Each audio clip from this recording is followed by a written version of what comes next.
Good afternoon. Welcome to the annual conference for the National Association of State Fire Marshals. My name is Mark Ware.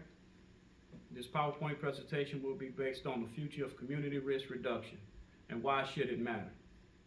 I would like to thank all fire marshals, deputy fire marshals here today, the National Fire Academy, and the NFPA members who are all in attendance today.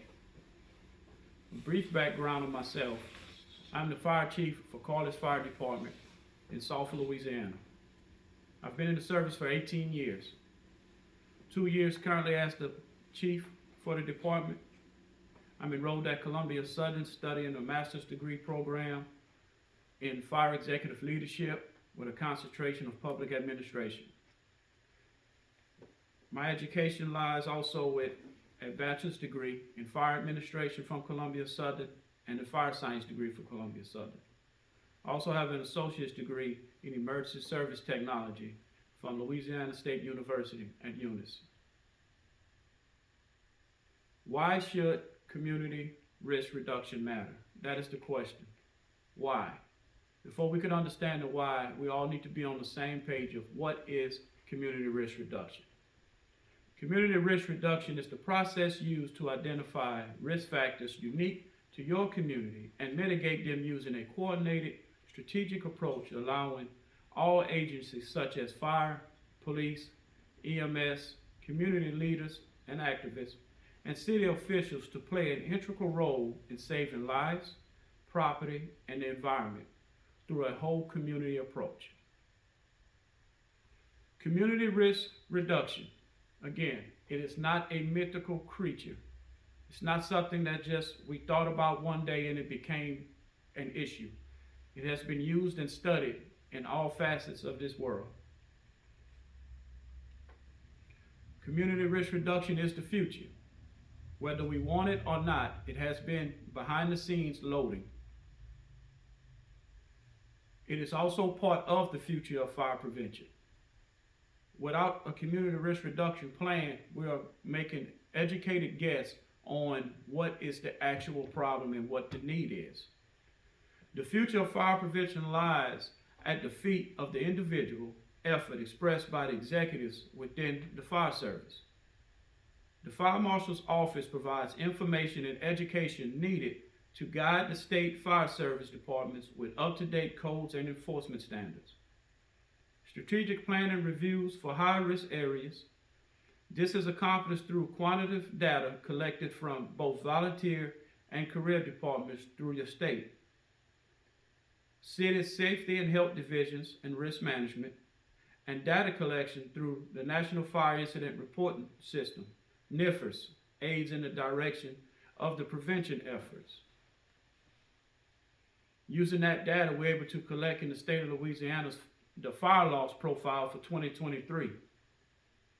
13% is advanced life support, 7.3% is airport and aviation, 70.5% is basic life support, 25.3% departmental in-house training academy, 5.9% emergency medical, ambulance transport, 47.8% is EMS non-transport, 3% is fireboat, 71.4% fire injury prevention, public education, 21.3% is fire inspection / code enforcement, 36.3% is fire investigations, fire cause determinations, 22.7% is hazardous materials team, 6.6% juvenile fire status intervention program, 30.4% is technical specialized rescues,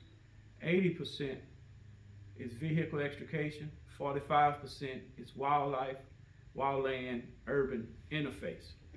When using this data, we're able to find our high target areas, our high risk areas, where we could then cater our strategic plans to mitigate these efforts, both on a local and a statewide and national team. The fire service culture plays a big role in how we implement the community risk reductions. because we have to understand the culture of fire service. Change and the way things has been a traditional issue for firefighters ranking from rookies to executives. There is no difference. Culture is generally defined as the behaviors, attitudes, values, and beliefs that are shared within a group or organization. It reflects the collective perception of right and wrong, good and bad, or desirable and undesirable actions and characteristics. The safety culture within the fire department is reflected through its members' behaviors, attitudes, and actions in and out of the station, as well as on the fire ground. The first initiative asks to us to explore the characteristics of our departments to bring about a higher commitment to safety. How do we implement this community risk reduction? We use steps in a community resilience plan, a whole community outreach initiative, defined by FEMA as a means by which residents, emergency management practitioners, organizational and community leaders, and government officials can collectively understand and assess the needs of their respective communities and determine the best way to organize, strengthen their assets, capacities, and interests. The whole community approach leverages the knowledge and experience of all individuals in a community when preparing for, protecting against, responding to, and recovering from emergencies. The key part of this whole community approach is it includes all individuals. It does not state in here, in the definition of its creation, rank. It doesn't establish how much money you make. It creates opportunities for all individuals where they are and use their knowledge, skills, and abilities to input what's needed to mitigate the risks within our communities.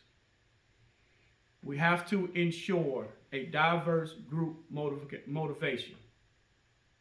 We recognize the aspects of diversity, communicate the importance of diverse thought processes, empower individuals across groups to make formative decisions, be transparent and actively listen to ideas and projects, create a positive work environment, practice emotional intelligence.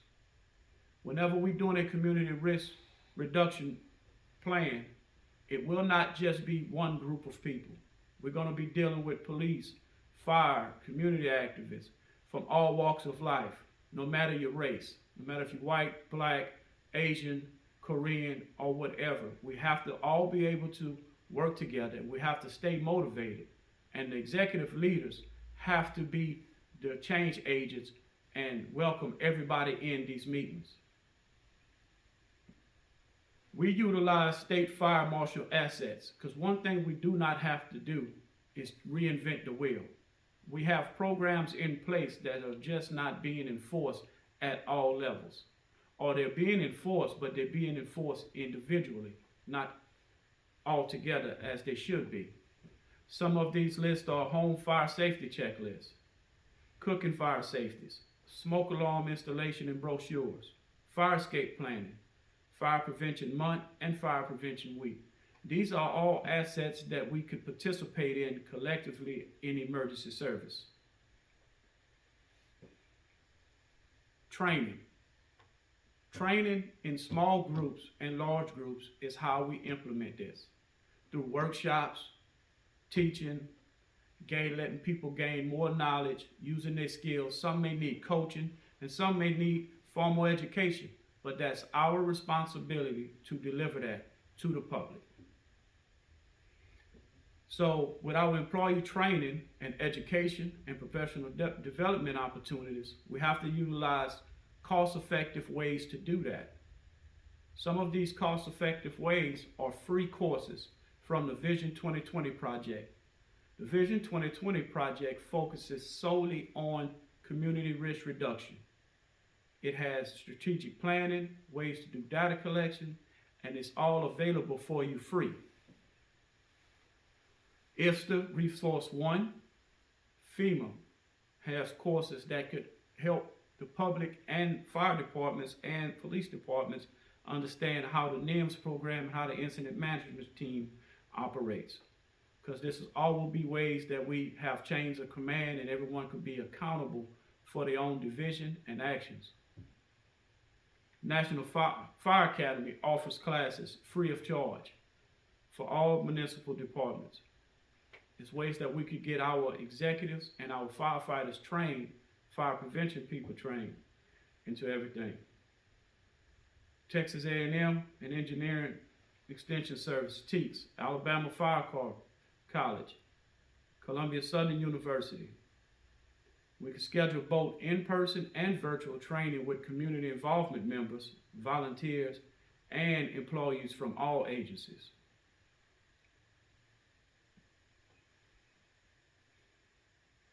Changes in the workforce.